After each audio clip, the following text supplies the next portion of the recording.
Hello বন্ধুরা, আজকে আপনাদের সঙ্গে শেয়ার করার জন্য নিয়ে চলে এসেছি খুবই সহজ ও সিম্পল পায়েসের রেসিপি।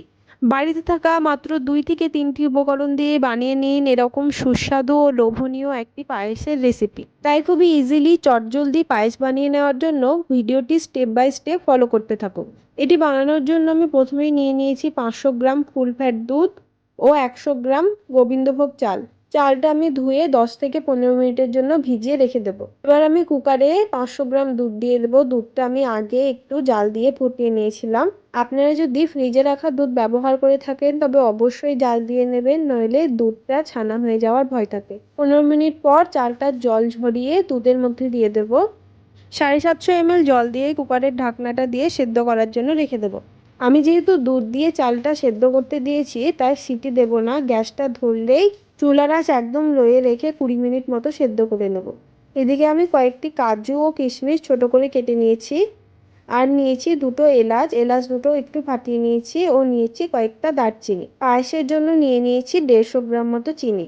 আপনারা আপনাদের টেস্ট অনুযায়ী চিনির পরিমাণ কম বেশি করে নিতে পারেন, তবে এই পরিমাণে চিনিটা দিলে পায়েসে মিষ্টির পরিমাণ একদম পারফেক্ট হবে।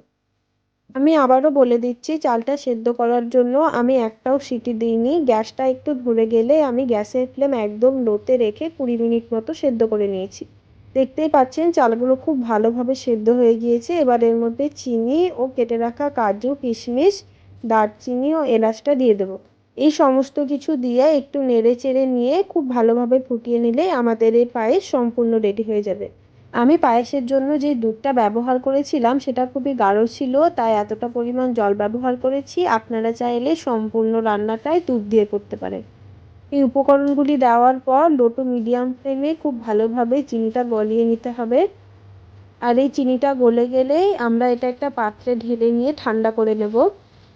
পায়েসটা ঠান্ডা হয়ে গেলেই সার্ভ করার জন্য একদম রেডি হয়ে যাবে। কোনো রকম ঝামেলা ছাড়াই খুবই অল্প সময়ের মধ্যে এটি রেডি হয়ে যায়।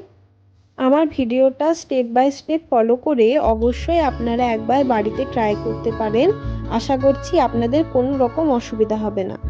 ও এরকম আরও সিম্পল সুস্বাদু ঘরোয়া রান্নার রেসিপি পেতে আমার চ্যানেলটি অবশ্যই সাবস্ক্রাইব করুন। ও ভিডিওটি ভালো লেগে থাকলে লাইক শেয়ার ও কমেন্ট করে দেবেন।